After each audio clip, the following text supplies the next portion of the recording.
Bismillahirrahmanirrahim. In the name of Allah, the most merciful, the most compassionate.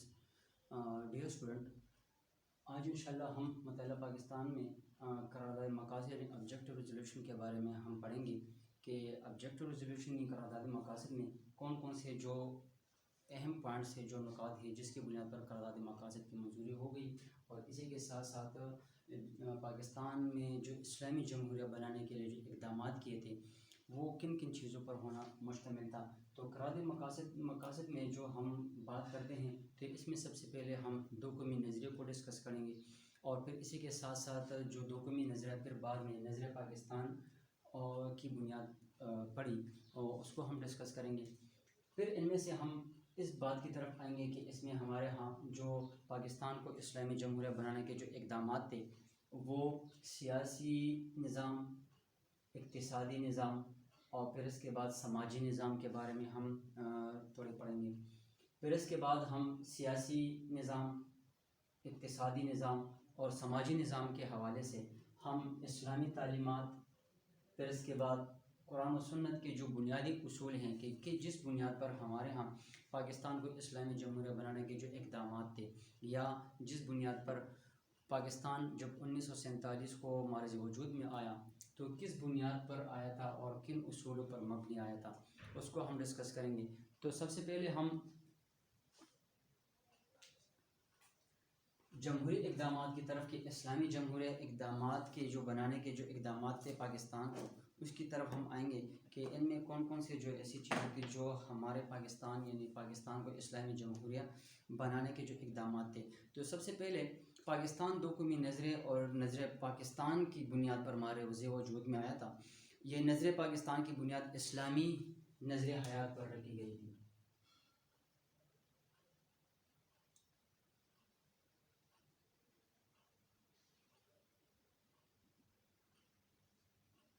اسلامی نظریہ حیات کی بنیاد پر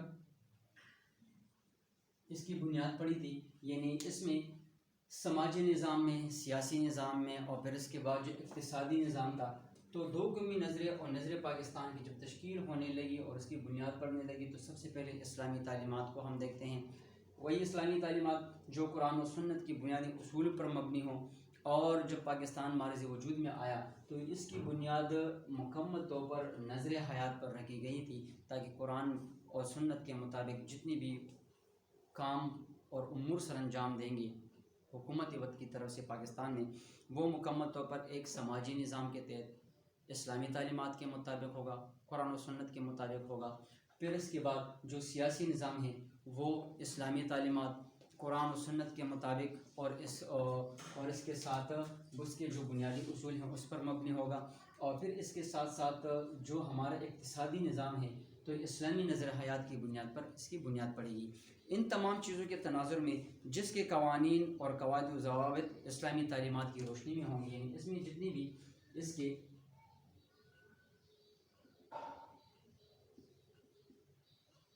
جتنی بھی قوانین ہوں گے وہ قرآن و سنت کے بنیادی اصول پر مبنی ہوں گے، اور جتنی بھی قواعد اور ضوابط ہوں گے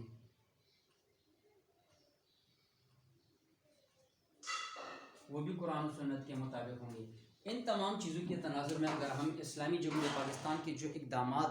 یعنی اس پر غور سے ہم نظر رکھیں یا اس کی روشنی پر ہم نظر دوڑائیں تو سب سے پہلے پاکستان کے بانی رہنماؤں کے پیش نظر بنیادی مقصد صرف زمین کا ایک ٹکڑا حاصل کرنا نہیں تھا، بلکہ یا اس کا ایک قطع اراضی پر ایک اسلامی معاشرے کا قیام بھی تھا۔ یعنی ان تمام چیزوں کا ماخذ یہ بھی ہیں، چاہے وہ ہم دو قومی نظریے کے مطابق ہم قرارداد مقاصد کو ہم ڈسکس کریں گے، اس کے بعد کہ جو نظریہ دو قومی نظریے کی بنیاد پر پڑھنے لگی اور پھر اس کے بعد اس کا نظریہ پاکستان کی تشکیل ہونے لگا، تو ان تمام تناظر میں اگر ہم دیکھیں تو اس میں یہ بات سامنے آ جاتی ہے کہ اس میں اسلامی معاشرے کا قیام مقصود تھا۔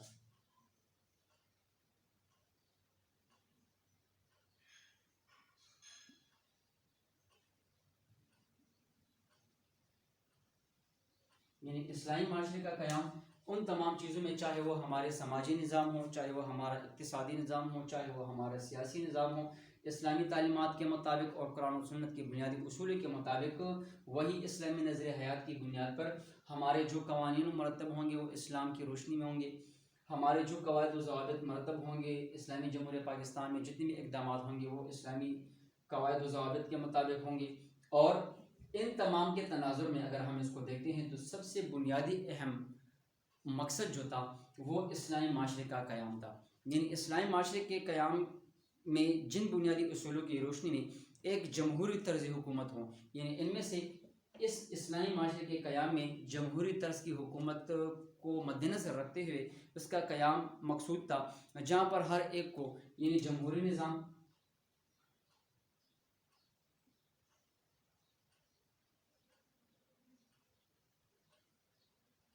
اور پھر اس کا مقصد مذہبی عقائد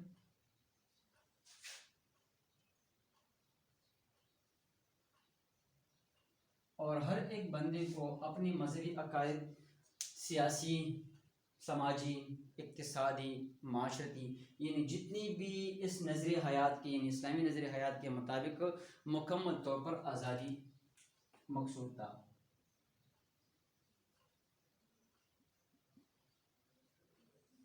ان مکمل آزادی چاہے وہ سماجی نظام کے مطابق ہو، چاہے وہ سیاسی نظام کے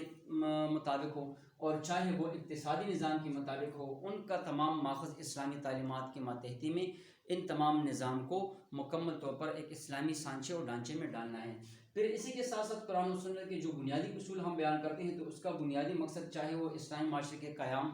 چاہے وہ مکمل آزادی، تاکہ ہر بندے کو، ہر ایک شہری کو، چاہے وہ اقلیت سے تعلق رکھنے والے لوگ ہیں، چاہے وہ اکثریت سے مسلمان اسلامی معاشرے میں جو رہتے ہیں، ان کو مکمل طور پر سماجی مکمل آزادی ان کو حاصل ہو، معاشرے میں تمام اس کی جو جتنی بھی رسومات ہوتے ہیں وہ مکمل آزادی کے ساتھ وہ مکمل طور پر منا سکتا ہو، اور پھر اس کے ساتھ ساتھ اس اپنی زندگی میں لا سکتا ہوں۔ پھر اس کے بعد مکمل آزادی کے ساتھ ایک جمہوری نظام میں جو جتنی بھی اسلامی قواعد اور قوانین کے مطابق جو مرتب ہو چکے ہیں، جو ضوابط مرتب ہو چکے ہیں، وہ سیاسی نظام کے تحت چاہے وہ کسی بھی لیول کے مطابق ہوں، وہ مکمل طور پر اسلامی تعلیمات کے مطابق اس پر مبنی فیصلے اور قرآن و سنت کی بنیادی اصولوں کے مطابق ہوگا۔ پاکستان کے قیام کے بعد مکمل طور پر بانی پاکستان قائد اعظم محمد علی جناح زیادہ عرصہ تک نہیں رہے، اور یوں پاکستان کا جو تصور ان کے ذہن میں تھا وہ ٹھوس شکل میں حقیقت کا روپ نہ دھر سکا۔ قائد اعظم جس پاکستان کا تصور ذہن میں رکھتے تھے وہ ایک ایسی اسلامی جمہوری ملک کا تصور تھا جس کی بنیاد پر قوانین اور آئین میں مساوات ہوں، یعنی قوانین اور آئین کے مطابق جو مساوات تھا۔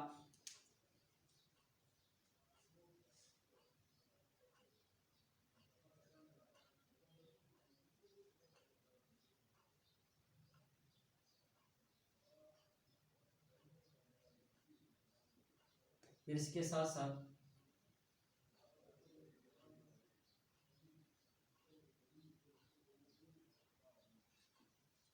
اسی کے ساتھ ساتھ انصاف اور رواداری کے اصول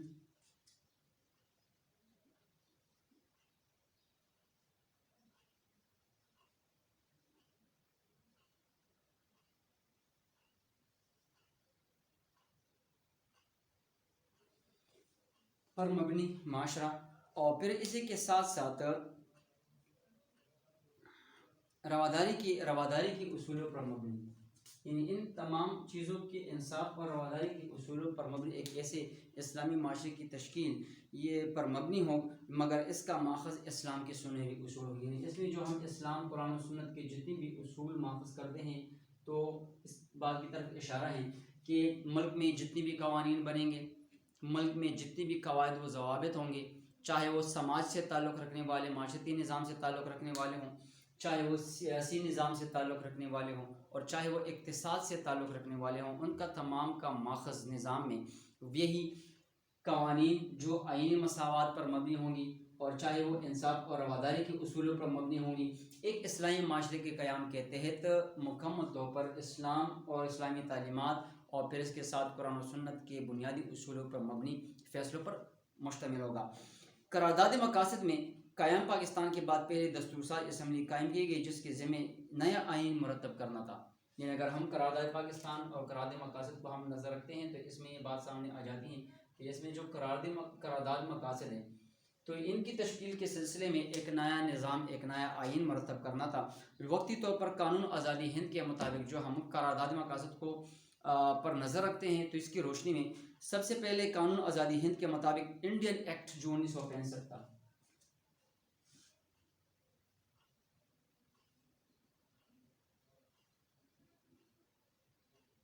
انڈین ایکٹ 1935، یعنی 1935 میں ضرورت کے مطابق ترامیم کر کے پاکستان کا عبوری آئین نافذ کیا گیا۔ یعنی اس میں اس کی روشنی میں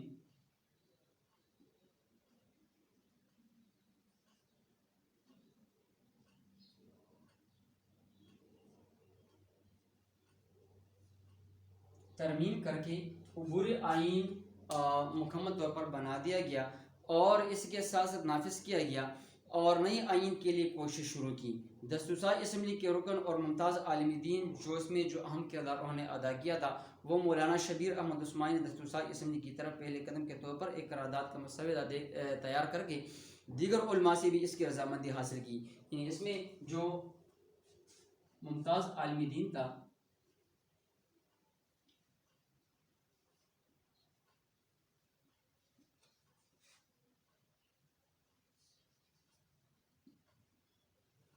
مولانا شبیر احمد عثمانی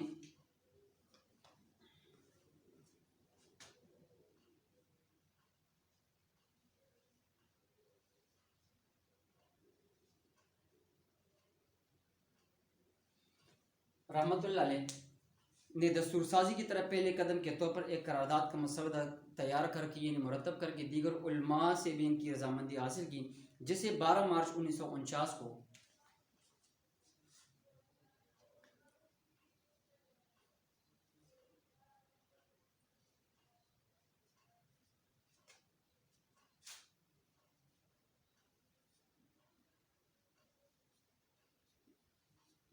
لیاقت علی خان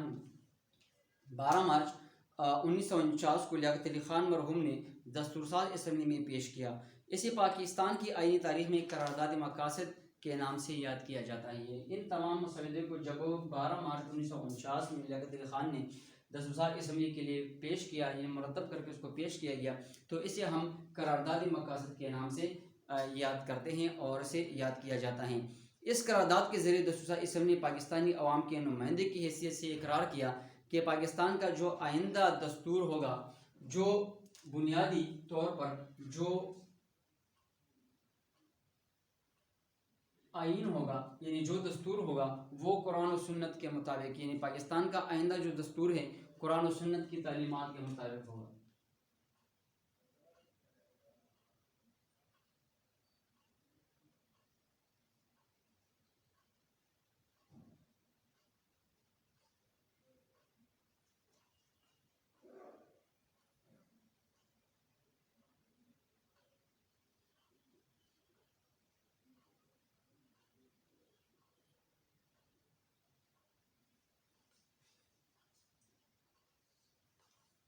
یہ دستور قرآن و سنت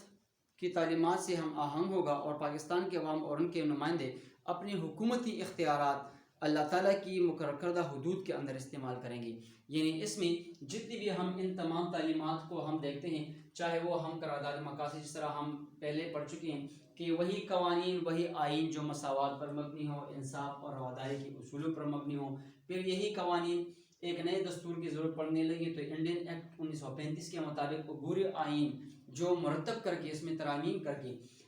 مکمل طور پر عالم دین جو مولانا شبیر احمد عثمانی کی سرپرستی میں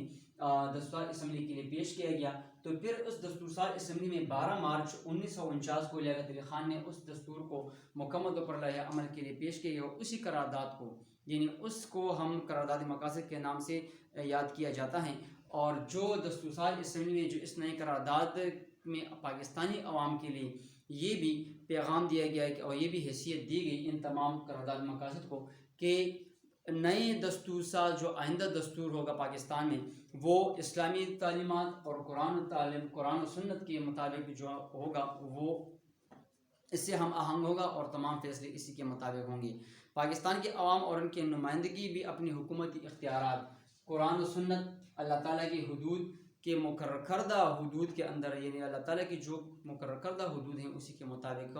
اس کو استعمال کریں گے۔ یعنی ان میں سے یہ بات بھی سامنے آ جاتی ہے کہ قرارداد مقاصد میں جو ہم نظریے کو ڈسکس کرتے ہیں، پھر نظریہ پاکستان کو ہم ڈسکس کرتے ہیں، تو اس پر بحث کرتے تو یہ بات سامنے آ جاتی ہے کہ ہمارے ہاں جو جتنی بھی سماجی ہمارے نظام ہیں وہ تعلیمی اسلامی تعلیمات پر مبنی، پھر اسی کے ساتھ ساتھ ہمارا سیاسی جو نظام ہے وہ اسلامی تعلیمات پر مبنی، اور چاہے وہ اقتصادی نظام ہے وہ ہمارے اسلامی تعلیمات پر مبنی ہوگا۔ اور یعنی جتنی پاکستان کے جو عوامی اور حکومتی جو اقدامات ہیں وہ تمام فیصلے اور تمام جو قواعد و ضوابط جو مرتب کریں گے وہ اسلامی تعلیمات کے مطابق اور قرآن و سنت کی بنیادی اصول کے مطابق مرتب کریں گے۔ اس میں سب سے جو بنیادی چیز بیان کی جاتی ہے کہ اس میں قراردادی مقاصد کو پیش کرنے کے لیے، مرتب کرنے کے لیے اور اس کو کی تشکیل کے لیے اسلامی معاشرے کا قیام کرنا بہت ضروری تھا، اور ایک ایسے جمہوری نظام کا قیام جس میں مکمل آزادی مکمل طور پر تمام شہریوں کو، تمام لوگوں کو حاصل ہو۔ قرآن و سنت کے مطابق جو بنیادی فیصلے تھے وہی قوانین جو امپلیمنٹ ہوگی، جو تمام لوگوں پر لاگو ہوگی، وہ قواعد و ضوابط اسلامی تعلیمات کے مطابق ہوں گی۔ قرآن و سنت کے بنیادی اصولوں کے خلاف یا منافی کوئی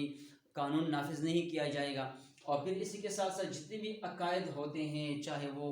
مذہبی عقائد کے ساتھ جو ریلیٹڈ ہوتے ہیں، ان میں تمام جو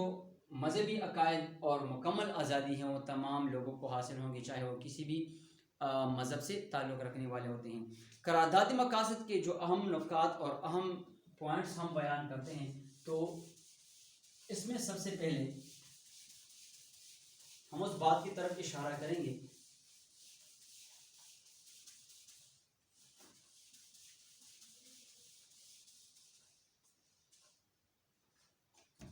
کہ اسلامی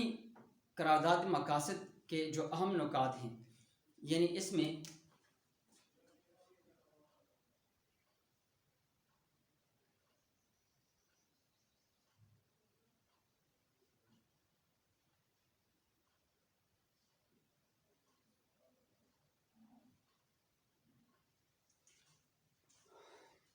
قرارداد مقاصد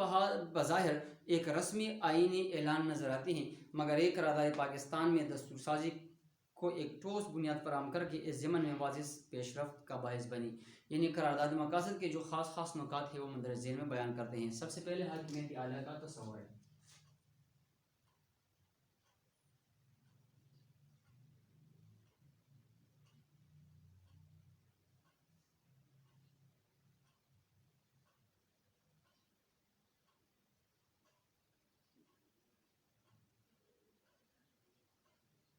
حاکمیت اعلیٰ کا تصور، پوری کائنات میں حاکمیت اعلیٰ صرف اللہ تعالیٰ کو حاصل ہے، اور حاکمیت میں اس کا کوئی شریک نہیں۔ یعنی اللہ تعالیٰ کی حاکمیت میں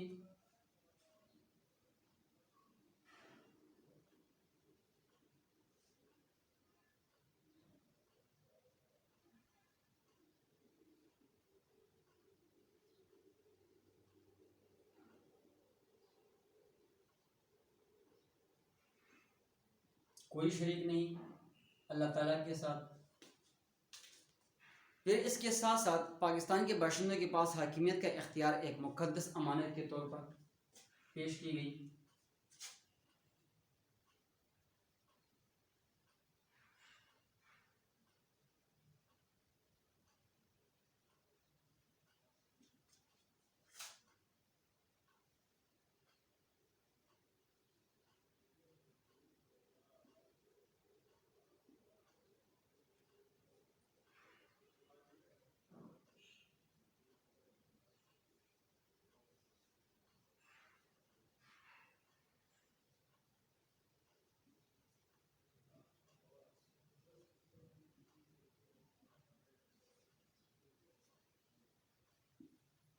اس میں یہ نقطہ بیان کیا جاتا ہے کہ پاکستانی عوام اور حکومتی جو ادارے ہیں حاکمیت اعلیٰ کو ایک مقدس امانت کے طور پر یعنی اس کو حیثیت رکھتا ہے، حیثیت حاصل ہے، اور وہ اس بات کی بھی پابند ہے کہ قرآن و سنت کی حدود میں رہتے ہوئے ان اختیارات کو بروئے کار لائیں گے۔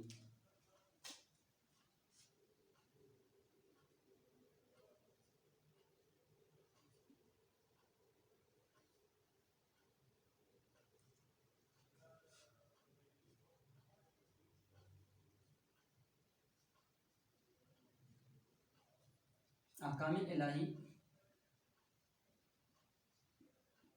کے مطابق، یعنی قرآن و سنت اور احکام الہی کے مطابق، یعنی اس کے حدود کے اندر رہتے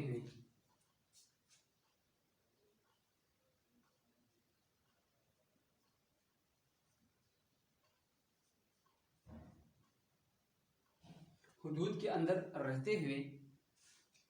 ان اختیارات کو بروئے کار لائیں گے۔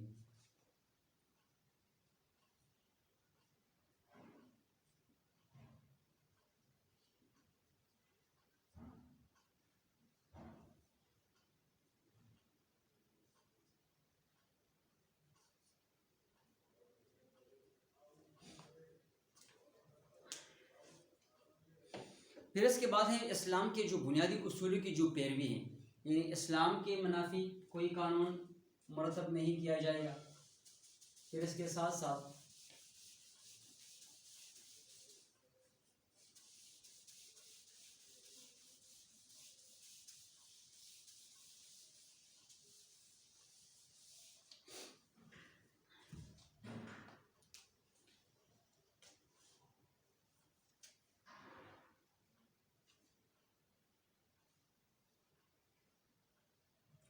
اسلام کے بنیادی اصولوں کی پیروی، اسلام کے جتنے بھی بنیادی اصولوں کی جو پیروی ہیں، ریاست اپنے اقتدار اور اختیار کا استعمال، یعنی اقتدار اور اختیار کا جو اختیارات کا استعمال ہیں، عوام کے منتخب نمائندوں کے ذریعے کرے گی، جس میں جمہوریت، آزادی،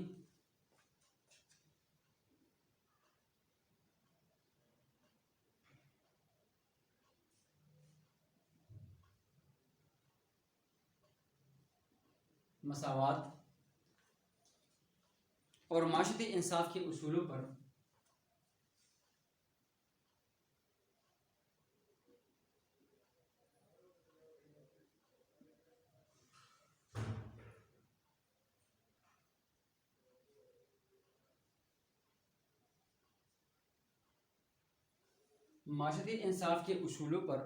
اسلامی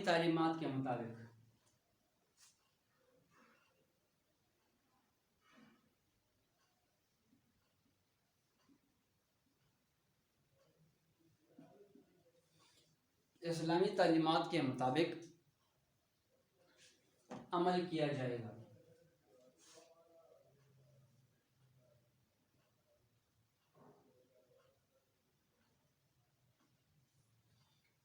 یعنی اسلام کے جو بنیادی اصول ہیں وہ اقتدار اور اختیار کا استعمال عوام کے منتخب نمائندوں کے ذریعے کرے گی۔ پھر وہی اسلام کے بنیادی اصول کی جو پیروی بیان کی جاتی ہیں، اس میں جمہوریت، آزادی کا جو تصور ہے، مساوات، معاشرتی انصاف کے اصولوں پر مبنی اور اسلامی تعلیمات کے مطابق عمل کیا جائے گا۔ پھر اس کے ساتھ ساتھ ہیں انفرادی اور اجتماعی زندگی میں اسلامی تعلیمات کا فروغ ہے۔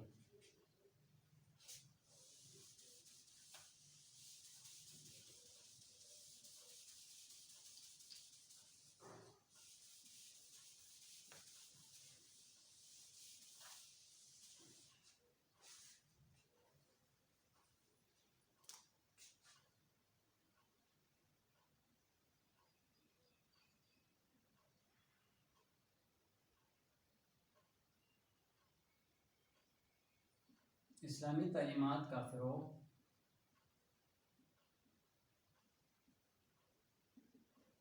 انفرادی اور اجتماعی طور پر،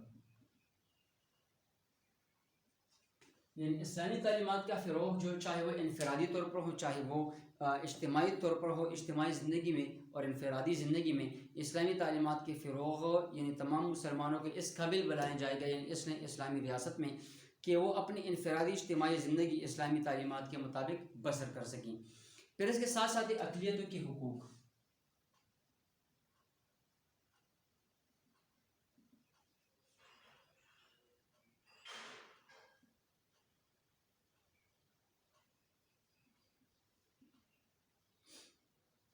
اقلیتوں کے حقوق میں اقلیتوں کو اپنے مذہب پر عمل کرنے اور اس کی تبلیغ کرنے،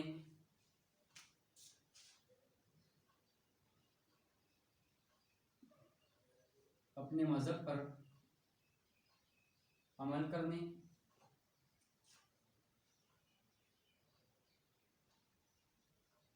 اپنے مذہب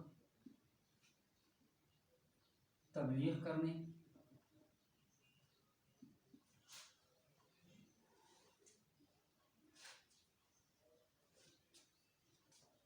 کی مکمل آزادی،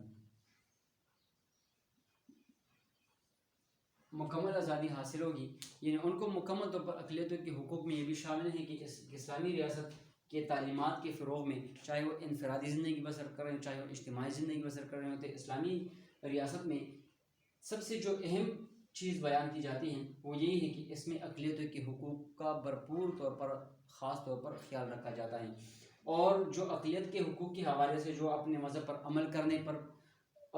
تبلیغ کرنے پر ان کو مکمل طور پر آزادی ہوگی. یعنی کسی بھی اقلیت میں رہتے ہوئے یا کسی بھی بندے کو پابند سلاسل نہیں کیا جا سکتا، اس کو مجبور نہیں کیا جا سکتا کہ وہ اپنے مذہب کو کی تبلیغ نہ کر سکے، اپنے مذہب کی اطاعت نہ کر سکے اور اپنے مذہب پر عمل کرنے سے روکا جائے. یعنی اسلامی ریاست ہونے کے ناطے اقلیتوں کو اپنے مذہب پر عمل کرنے، اس کی تبلیغ کرنے کی مکمل آزادی حاصل ہوگی. نیز وہ اپنے تمدن کی نشو و نما، یعنی اپنے تمدن، اپنی تہذیب کی نشو و نما، اپنے مذہب کو پرچار کے لیے اور جائز مفادات کے تحفظ میں بھی آزاد ہوگی. تو یہی وہ چیزیں ہیں جس میں ہم بنیادی طور پر اسلامی تعلیمات، ایک اسلامی جمہوریہ اقدامات کے طور پر ہم اپنے ہی ان تمام قرارداد پاکستان اور قرارداد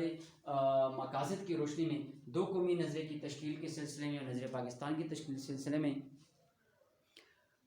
ہم اس کو ڈسکس کرتے ہیں کہ اگر ہمارے ہاں اسلامی ریاست میں چاہے وہ اقلیتوں کی سماجی نظام ہو،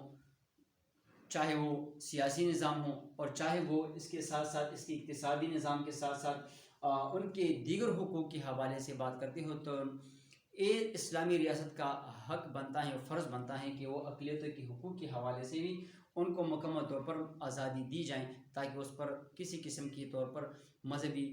رسومات کو ادا کرنے، پھر اس کے بعد پرچار کرنے، اس پر عمل کرنے کے لیے مکمل طور پر اس کو آزادی حاصل اور اس کو مکمل طور پر نہ روکا جا سکے.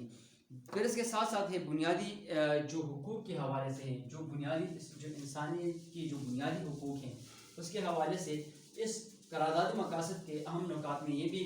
شمار کیا جاتا ہے، بیان کیا جاتا ہے کہ بنیادی حقوق کا جو تحفظ ہے،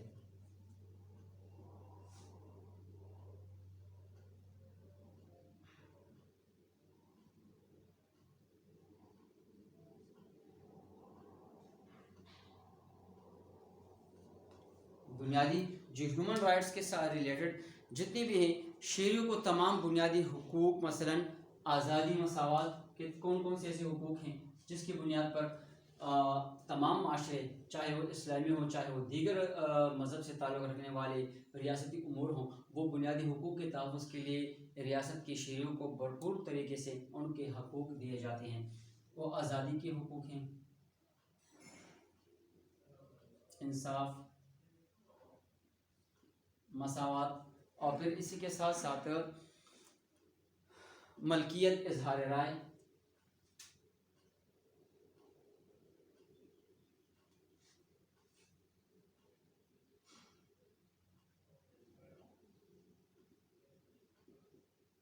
اظہار رائے کی آزادی. پھر اس کے ساتھ ساتھ عقیدہ، عبادت اور انجمن سازی.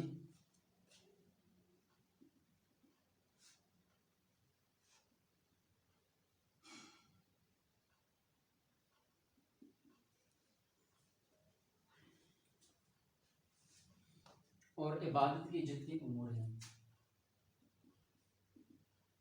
یہ تمام حقوق اس میں شامل ہیں کہ اس میں بنیادی انسانی حقوق کے حوالے سے ان حقوق کا تحفظ حاصل ہوگا اور ان کو ان کے حقوق سے محروم نہیں کیا جائے گا. یعنی بنیادی انسانی حقوق میں سب سے پہلے آزادی کا حق. تمام لوگ، تمام جتنی بھی ریاست میں رہنے والے شہری ہوتے ہیں، چاہے وہ اقلیت کے ساتھ تعلق رکھنے والے، چاہے وہ اکثریت سے تعلق رکھنے والے لوگ ہوتے ہیں اور شہری ہوتے ہیں، ان کو مکمل طور پر بنیادی حقوق کے تحفظ کے حوالے سے ان کو مکمل طور پر آزادی حاصل ہوگی. وہ اس ریاست میں مکمل طور پر آزادی کے ساتھ گھوم پھر سکتے ہیں، ہر جگہ جا سکتے ہیں، ہر جگہ سیر کر سکتے ہیں اور ہر جگہ پر اپنے کاروبار کو وسعت دے سکتے ہیں۔ پھر اس کے ساتھ ساتھ انصاف کی فراہمی اور مساوات، یہ تمام ریاستی امور کا ایک اہم فریضہ ہے کہ وہ تمام انصاف کے لوازمات اور مساوات کے جو لوازمات ہیں وہ بھرپور طریقے سے تمام چیزوں پر مکمل طور پر ان کو دینے کی کوشش کرے۔ پھر اس کے ساتھ ساتھ ملکیتی جائیداد، یعنی ملکیت کے بنیادی حقوق کا تحفظ، اس کے حوالے سے بھی ہر جگہ پر اس ریاست میں جو رہتے ہیں، چاہے وہ اقلیتی اور کے حقوق کے تعلق رکھنے والے ہیں، شہری ہیں، یا وہ اکثریت کے حقوق کے حوالے سے جو تعلق رکھنے والے جو شہری ہیں، ان کو مکمل طور پر جائیداد رکھنے، جائیداد فروغ کرنے، جائیداد خریدنے اور جتنی بھی اس کی جو پراپرٹی ہیں ان کو رکھنے کا بھرپور حق ان کو حاصل ہے، ان کو کاروبار کا حق حاصل ہے، ان کو ملکیت رکھنے کا حق حاصل ہے۔ اور پھر اس کے ساتھ ساتھ اظہار رائے کی آزادی، یعنی ایکسپریشن آف اسپیچ، ایکسپریشن یعنی اپنے اظہار رائے کی آزادی ان کو مکمل طور پر حاصل ہے، ہر ایک معاملے پر وہ بول سکتے ہیں اور اپنے خیالات کا اظہار آزادی کے ساتھ کر سکتے ہیں۔ مذہبی لحاظ سے ہر ایک کو اپنی آزادی حاصل ہے۔ مذہبی لحاظ سے جس طرح ہم ڈسکس کر چکے ہیں کہ اسلامی تعلیمات قرآن و سنت کے بنیادی اصول کے حوالے سے جتنی بھی اس کی معاشرتی اور مذہبی جو عقائد ہیں، جو زندگی ہیں، مکمل طور پر کوئی بھی عقیدہ، کوئی بھی مذہب رکھنے کے وابستہ جو لوگ ہوتے ہیں ان کو مکمل طور پر آزادی ہوگی اپنے مذہب کو پر اطاعت کرنا، اپنے مذہب کی اطاعت کرنا، اس پر عقیدہ رکھنا اور اپنے مذہب کی تبلیغ کرنا اور پھر اس کو پروموٹ کرنا، اشاعت کرنا۔ یہ ہر ایک، چاہے وہ عقائد لحاظ سے وہ اقلیت سے تعلق رکھنے والے کے حقوق کے حوالے سے ہوں، چاہے وہ اکثریت کے حقوق کے حوالے سے جو بنیادی حقوق ہے ان سے تعلق رکھنے والے، ان کو مکمل طور پر آزادی ہوگی، کسی قسم کی پابندی اس پر نہیں ہوگی۔ انجمن سازی میں جو جتنی بھی آرگنائزیشن ہیں، جتنی بھی وہ ایسوسیشنز بناتے ہیں، انجمن جو مطلب جو مکمل طور پر گروپس بناتے ہیں، آرگنائزیشن بناتے ہیں، ان کو مکمل طور پر آزادی ہے، چاہے وہ مذہبی لحاظ سے ہو، چاہے وہ ثقافت کے حوالے سے ہو، چاہے وہ سماجی معاشرتی نظام کے حوالے سے ہو، انجمن سازی کرتے ہیں، تنظیم سازی کرتے ہیں۔ پھر اس کے ساتھ ساتھ اقتصادی طور پر، یعنی جن امور پر مبنی وہ انجمن سازی کرتے ہیں، وہ اس کے ساتھ ساتھ مکمل پر گروپ بناتے ہیں اور اپنے فلاح و بہبود، معاشرے کے فلاح و بہبود کے لیے کام کرتے ہیں، تو چاہے وہ کسی بھی گروپ سے تعلق رکھنے والے ہوں تو ان کو مکمل طور پر آزادی ہے کہ وہ انجمن سازی کریں، ملکی معاشرے کے فلاح و بہبود کے لیے، بھرپور ترقی کے لیے اس کے کام کر سکیں۔ پھر اس کے ساتھ ساتھ ایک عبادت کا حق، یعنی ہر ایک مذہبی عقائد کے لحاظ سے جو رکھنے والے ہوتے ہیں ان کو مکمل طور پر اپنی عبادت گاہوں کا احترام لازمی، ان کو مکمل طور پر آزادی کو اپنی عبادت گاہوں کی طرف جائیں، عبادت کر سکیں اور ان پر کسی قسم کی کوئی پابندی یا کوئی مکمل طور پر اس پر کوئی ممانعت نہیں ہوگی۔ ان تمام چیزوں کا جو اہم نکات ہم قرارداد مقاصد کی بنیادوں میں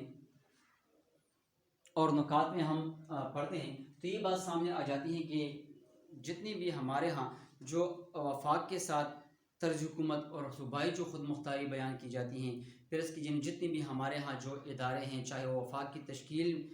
میں رہیں گے، وحدت ہو، یعنی صوبوں کو جو خود مختاری حاصل دیں گے، یہ بھی اس میں ایک نقطہ ہے۔ پھر اس کے ساتھ ساتھ عدلیہ کی آزادی کے دستوری کے امور کے مطابق، یعنی عدلیہ کی مکمل جو دستور ہیں اس کو مکمل طور پر عدلیہ کی آزادی کو مکمل تحفظ حاصل ہوگا، یعنی فیصلے کرنے میں اس پر کسی قسم کا حکومت یا غیر حکومتی دباؤ نہیں ڈالا جائے گا۔ ان تمام چیزوں کی قرارداد کی منظوری کے بعد ملک آئینی بنانے میں بنیادی اصولوں کی جو کمیٹی بھی ہوتی ہیں ان کی تشکیل اسی دن تشکیل دی گئی اور اس کمیٹی کو مشورہ دینے کے لیے اسلامی جو تعلیماتی اسلامی بورڈ قائم کیا گیا، اس کی تشکیل کی گئی۔ پھر اس کے بعد مولانا سید سلمان ندوی کو اس بورڈ کا چیئرمین میں مقرر کیا گیا۔ مختصر خلاصہ اس قرارداد مقاصد کی اہمیت سے ہم یہ بھی اخذ کرتے ہیں کہ یہ قرارداد مقاصد ہمارے جو جتنی بھی پاکستان کی دستور سازی کی جو تاریخ ہے اس میں ایک بہت اہمیت کی حامل ہے، اور اس قرارداد نے ملک میں دستور کی شکل میں اور کردار کے حوالے سے جو جاری اختلافی جو بحث کو ختم کر دیا اور یہ واضح کر دیا کہ پاکستان کا دستور اور پاکستانی معاشرے کی بنیاد جو اسلامی تعلیمات کی زندگی پر مبنی ہوگی، اور یہ قرارداد قومی اتفاق رائے کا مظہر تھی کیونکہ اس کو تمام مکاتب فکر سے جو تعلق رکھنے والے جو لوگ ہوتے تھے اور علماء کرام کی تجاویز اور سفارشات کی بنیاد پر مرتب کی گئی تھی۔ یعنی ان تمام قرارداد مقاصد کو اگر ہم رکھیں سامنے رکھتے ہوئے ان تمام نظاموں، ان تمام نکات پر ہم نظر رکھیں تو یہ بات سامنے آ جاتی ہے کہ اس قرارداد مقاصد کو بعد میں بننے والے پاکستان کی جتنی بھی تمام دساتیر ہیں، یعنی جو اس کے آغاز میں جو افتتاحیہ یعنی پریمبل کی حیثیت ان کو حاصل ہو گئی. پریمبل کا مطلب کہ ہم اس کو افتتاحی طور پر